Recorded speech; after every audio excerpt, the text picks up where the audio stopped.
Welcome back, everybody, to the Success Partner Podcast. I'm your host, Daya Naef. And today in the studio, we have Judi Harrington. And she is the English to English translator. And if you don't know what that means, you will soon find out. We are talking about getting professionals clear messaging so that they can bring in and work with the clients that they want to. So Judi, please introduce yourself and let's get down to getting some information out there to our audience. Sure. Thank you so much, Daya. I am Judi Harrington. I like to say that I bring boring topics to life and make people want to give you money.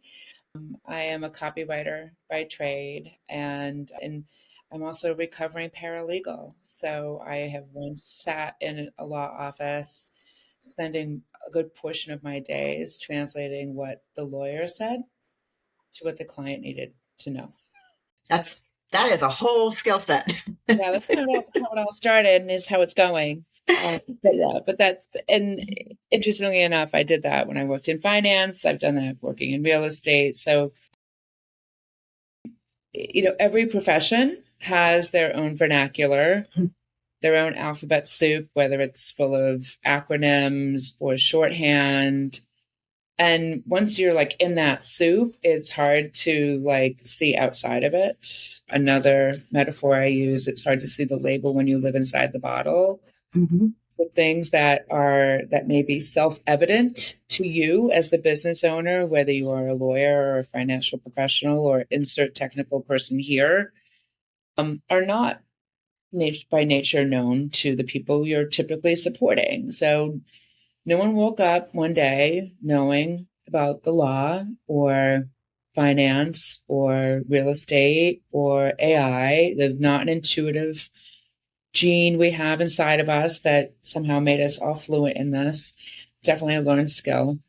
Mm-hmm. And what I have spent most of my writing career, for the better part of 30-something years, has been taking these technical topics and making them accessible for everybody else.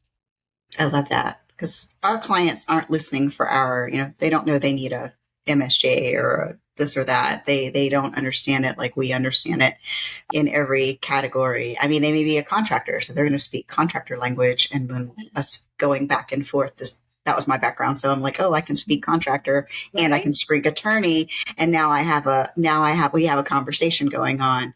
But I think now too, with everybody going out into the crowded marketplace and content just being content just for content's sake, how do you really help us stand out?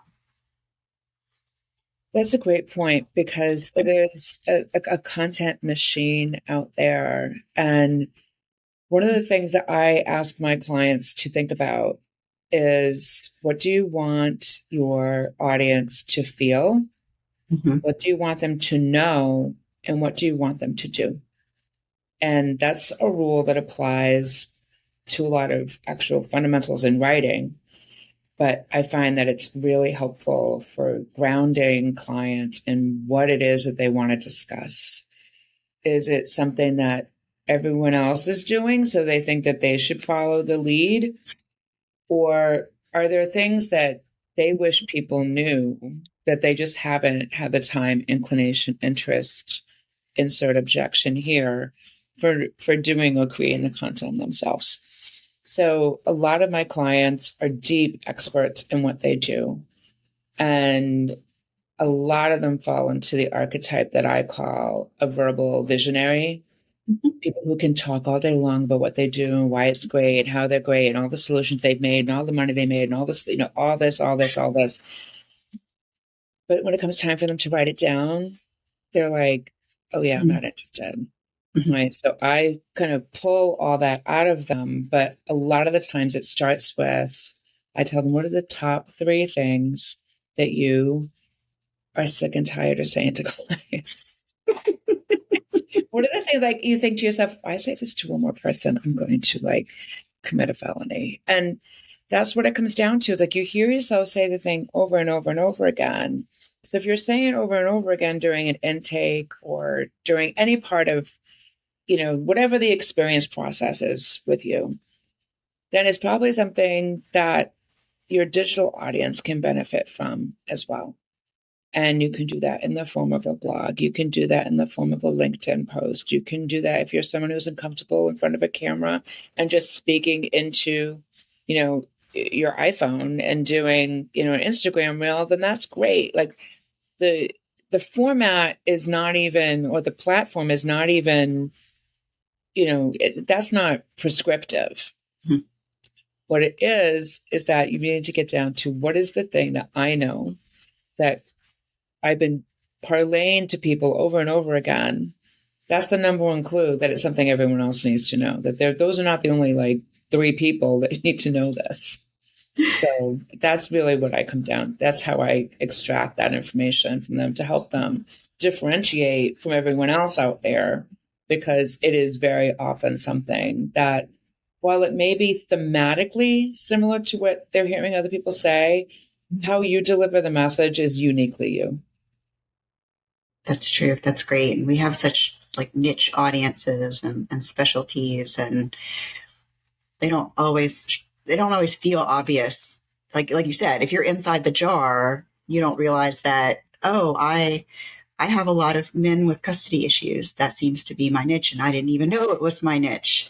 And that kind of thing starts to develop when you're questioning, interviewing with them. I worked with an attorney over the summer on their LinkedIn profile, and they were a family law attorney, but they specialized in prenups and postnups.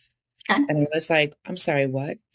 Exactly. There's your language. There's your lingo. There it is. It's just so funny to me how in just a casual conversation, the whole concept of bury the lead in journalism is like, somehow we know the real story is like 6 graphs into the story they promoted. But I'm like, okay, there's your niche. Mm-hmm. There it is. Like, talk about those 2 things. That doesn't mean you're not going to do anything else. And this is the double-edged sword, or rather the knife's edge of being in a niche, is that people think, well, if I niche down, then I'm going to lose business. No, you're not. Seen it again and again and again. It's industry agnostic. Once people really hone in on a specific niche, that's when the clarity comes. And from the clarity, you're speaking to the right people and getting the right message across. But it really comes down to like finding out what is that niche and then speaking to that niche. Mm-hmm. And realizing the language that they're looking for, and then training your audience. And I'm a big believer in networking. I know you are as well. So training your referral partners and your network, what they're listening for. Yeah, I always talk about like the verbal recipes that you can give them to listen for, and then what to say. So one of the things, like in terms of like for me, like I'll say, if you hear someone say, I have a website, but it's really outdated and it doesn't really reflect who we are, and you can see in their body language that they're like, not feeling great about it, then that's an opportunity to say, hey, if you're ever looking to update your website or get fresh messaging, Judi Harrington is someone that you can, connect with, and she can, like many attorneys, I have a 20-minute clarity call that's completely complimentary. We can get into the meat of the matter, and from there I can come up with a solution. And it doesn't take long. I've been doing this long enough. I know what I see when I see it. Yeah. Another clue is when you're talking to someone and they say, you didn't say that on your website, or that's not what I thought you did. I'm like, oh. The inverse, yes, that's a great example too. That, oh, I didn't know you did that. Or, right. It's like, what? Getting all the people I don't want to have. Okay, well, what are you saying out there? There's that. And you think about how much time your staff is wasting talking to people who you end up referring out or can't help at all. Yeah, it's so true. And one of the ways that, one of the foundational ways that I work with clients is through what I call a voice clarity session, which is, in essence, breaking things down into and identifying their niche. which doesn't always have to be like I serve this specific population, or I serve businesses with, 5 to 10 million in revenue. Like that's, I mean, that's a specific example, the revenue example. Like I get why people put that out there, but I'm not in conversation saying to people, so do you have 5 to 10 million in revenue? Like I want to know what problem you're solving for that business owner. Like I get that those are the people who are probably going to have this specific issue, but what's the issue? What's the issue? Is it that their, their expenses are too high and they don't have enough margin? Like what's the issue? What are you solving for them? Is it, if it's a manufacturing company and they're having, employee issues, then maybe it's time to bring in, an HR consultant or an employee attorney who can kind of get in front of those risks and help you mitigate them and deal with them before they become big problems. So what are the things I have to listen for? What makes you different than other people? Those are really what we end up kind of really digging into. Mm-hmm.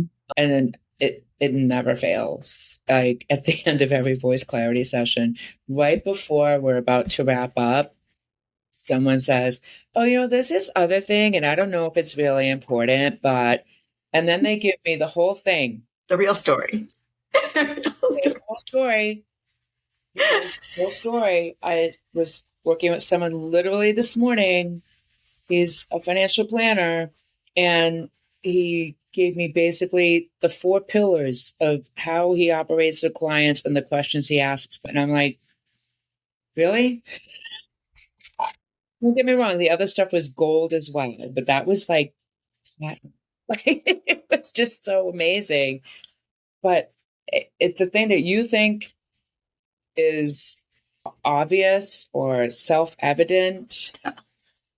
Very often it is the thing that helps you stand out most. Yeah. I think they call that the doorknob confession. Like when you're touching the door.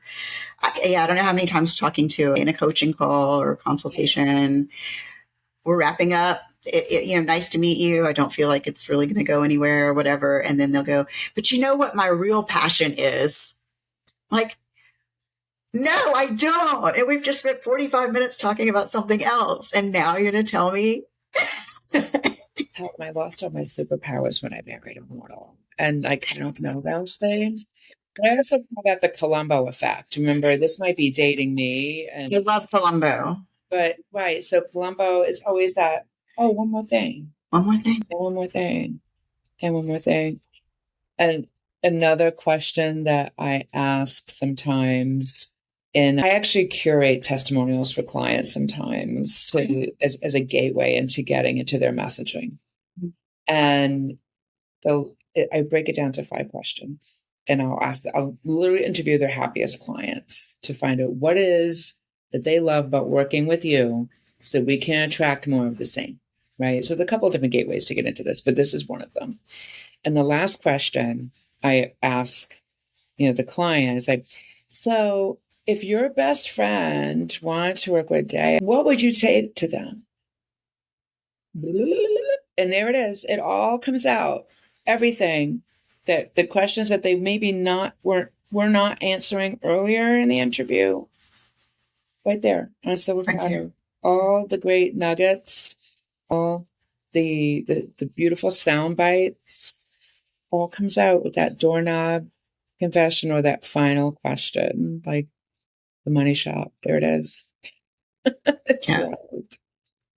I love it. I think it's just like, it's like that last chance and the complete chance, freedom to share. Like they're heading off to the electric chair or something. I gotta get this out. One more thing. I love it. Judi, this is gold. This has absolutely been amazing. How do people get a hold of you? Best place is my website, judi411.com. And from there, you'll see the services I offer, website copywriting, blogs, newsletters, email campaigns, custom work. I am also a book coach for entrepreneurs with a book idea. So there's a lot up there, a lot to sort through.